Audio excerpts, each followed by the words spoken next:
We're here at the Alimentare of Giovannino. Giovannino, a ristorante Giovannino with its small alimentari or grocery store is very close to our house. And this is a place where the local farmers will come in to buy something if they don't have time to get to the supermarket in Assisi.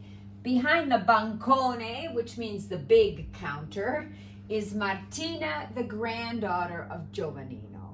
Giovannino's father-in-law opened this activity, Odoardo, in 1919, but it was up the mountain. In 1936, they came down to this area and opened a grocery store. They had a tabaccaio, I believe, Martina, right? A tobacconist where they could buy pasta, cigarettes, sigarette, sale. Cigarettes and salt above all, which are state monopolies, but there was pasta and so forth. And your father, Mauro, told me they had an osteria, a small inn, where the farmers could come in also for a shot maybe of, he told me marsala and other things to drink. And I said, what did they serve for food? And they said, well, they made sandwiches. And then at a certain point, he said his father even put outside here a gas pump in about the 1950s.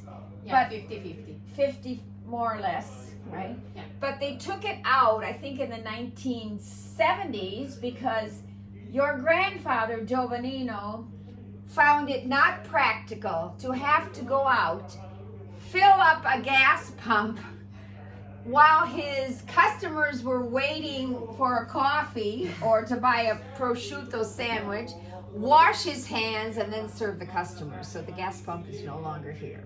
But the grocery store is, and here at the Banconi, we have some of the wonderful local products.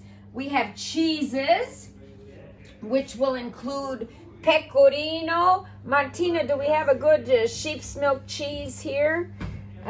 This is a bit fresher. Is this mixed cow's milk and sheep's milk? This is only Pecorino, fresh. Fresh.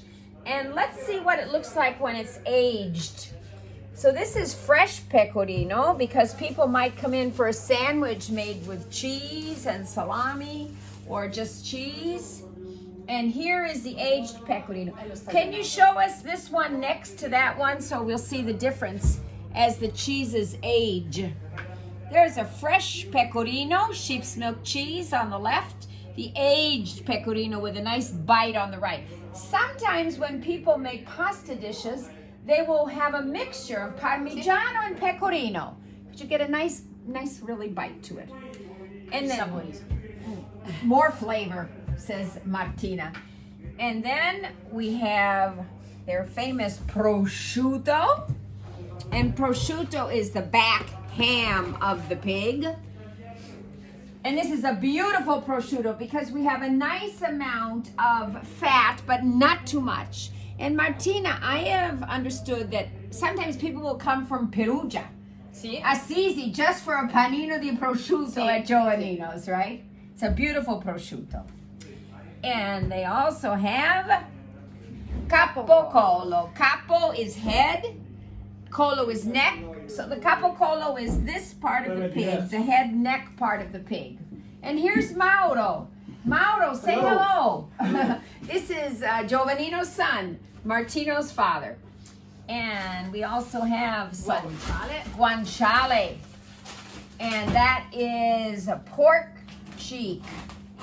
And not bacon, because bacon is the stomach called pancetta.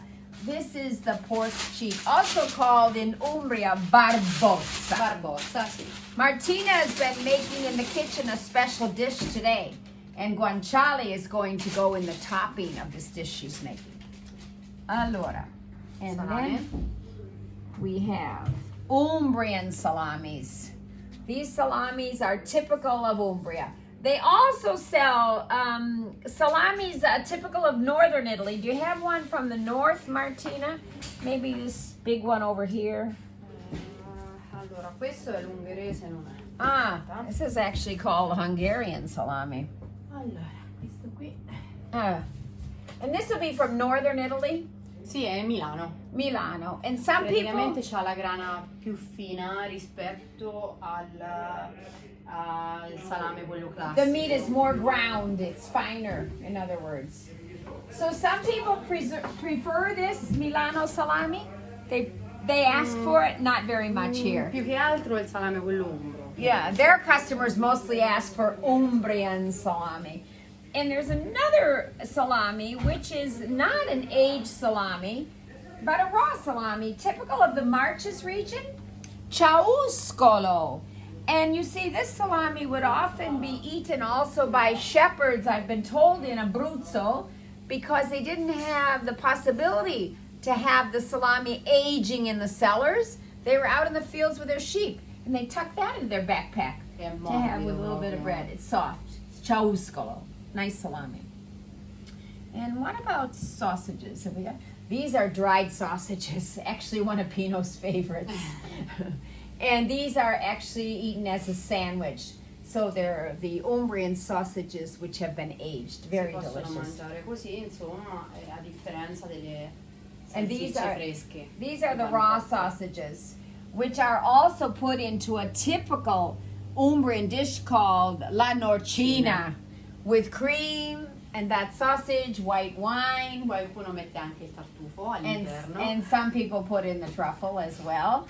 And one last thing that I wanted to have Martina show you is something from northern Italy, a cut of meat from northern Italy, and this is salt cured veal, not prosciutto. Vitello. Vitello. So this is a meat which people will eat who are not particularly interested in eating anything out of pork. A bresaola from northern Italy. And you have jars of truffle here too, don't you? Truffle pate is in this case right over here. But now these truffle pates, for example, they'd be much more costly if they were pure truffle. So Sì. these are truffle pates also with Sì. mushroom in them, Sì. but nice to have on pasta.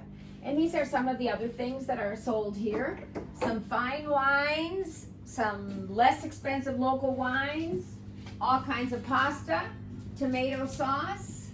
And so the local women can come here for a quick shop if they're not able to get to Assisi. And we come here sometimes for a sandwich. So thank you, Martina, for showing us the goodness, especially of Umbria. Grazie.